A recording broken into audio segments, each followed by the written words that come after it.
Assalamualaikum warahmatullahi wabarakatuh. Perkenalkan, nama saya Patrio Situmorang dengan NIM 20011112180 dari jurusan Ilmu Administrasi Publik, Fakultas Ilmu Sosial dan Ilmu Politik Universitas Riau. Video ini bertujuan untuk mengumpulkan jawaban ujian akhir semester genap pada mata kuliah Perilaku Organisasi kelas C yang diampu oleh Bapak Dr. Julkarnain SOS MSI. Berikut videonya.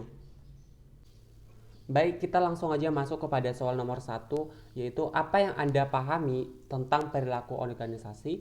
Menurut ahli, perilaku organisasi atau organization behavior itu merupakan suatu bidang studi yang mempelajari atau menyelidiki pengaruh yang dimiliki oleh individu, kelompok, struktur terhadap perilaku dalam organisasi yang bertujuan untuk menerapkan ilmu pengetahuan. Nah, dari definisi tersebut kita simpulkan bahwa perilaku organisasi ini merupakan suatu bidang ilmu yang mempelajari dan menyelidiki perilaku ataupun tingkah laku manusia dalam suatu kelompok atau organisasi serta bagaimana perilaku manusia untuk mempengaruhi usaha pencapaian tujuan organisasi.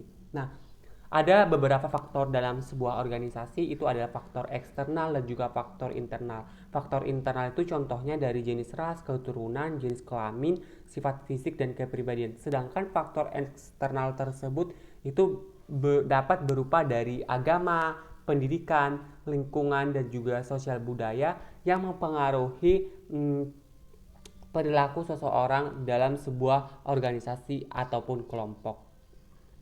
Demikian jawaban nomor satu. Baik, kita masuk kepada soal nomor 2, yaitu soalnya konflik ternyata berpengaruh terhadap kinerja individu pada sebuah organisasi. Jelaskan seperti apa pengaruhnya? Jawabannya yaitu sebelumnya saya akan mengartikan dulu konflik dalam organisasi itu apa. Konflik dalam organisasi itu merupakan suatu pertentangan antara pihak-pihak yang saling memandang atau satu sama lainnya sebagai pengganggu tercapainya suatu tujuan dalam organisasi. Nah, di dalam sebuah perusahaan ataupun organisasi, pemimpin harus mampu menangani masalah dan konflik yang terjadi dalam organisasi yang ia pimpin. Nah, di mana ini munculnya konflik akan berdampak positif dan juga negatif. Jadi, perilaku organisasi itu mempelajari betapa pentingnya konflik. Nah, pengaruhnya terhadap kinerja organisasi adalah karena dalam sebuah organisasi, khususnya organisasi besar, dalam hal pembagian kerja sering menimbulkan konflik antara unit kerja yang ada dalam sebuah organisasi. Timbulnya konflik ini dikarenakan oleh adanya perbedaan tujuan antara satu pihak dengan pihak lain yang terlibat dalam satu konflik tersebut. Nah, secara negatif pengaruhnya yaitu konflik dalam organisasi itu dapat mengakibatkan yang pertama, komunikasi organisasi terhambat. Yang kedua, kerjasama organisasi menjadi terhalang. Yang ketiga, efektivitas atau aktivitas produksi dan distribusi terganggu. Kemudian yang keempat adalah memunculkan saling curiga terhadap karyawan ataupun anggota dalam sebuah organisasi.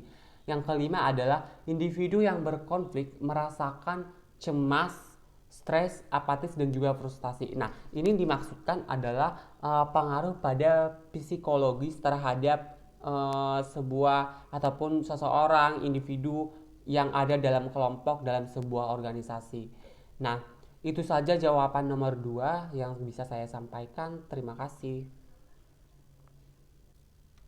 Baik, kita masuk kepada soal nomor 3, yaitu soalnya uraikan materi kelompok Anda tentang perkuliahan dalam perilaku organisasi. Nah, saya dalam kelompok 3 itu membahas tentang sumber-sumber perubahan pada organisasi publik. Nah, sebelumnya saya akan menjelaskan dulu perubahan organisasi itu seperti apa. Perubahan organisasi itu merupakan suatu proses perubahan yang terjadi di dalam ataupun di luar organisasi pada tingkat individu kelompok yang terjadi secara bertahap dan kontinu dengan tujuan untuk memajukan dan mengembangkan organisasi. Kemudian kami membahas tentang penyebab resistensi dalam sebuah perubahan, yaitu ada beberapa aspek. Yang pertama, karena kebiasaan, kemudian ketakutan terhadap munculnya yang tak diinginkan, faktor ekonomi, tidak ada kepercayaan dalam situasi kerja, takut mengalami kegagalan, hilangnya status atau keamanan kerja, tidak ada manfaat diperoleh dari perubahan. Kemudian di dalam bahasan ini kemudian kami membahas tentang perubahan dalam organisasi itu ada dua. Yang pertama perubahan tidak terencana atau unplanned change, di mana di sini perubahannya itu bersifat spontan tanpa adanya arahan dari agen perubahan. Jenis-jenis perubahan yang tidak dapat diantisipasi oleh organisasi.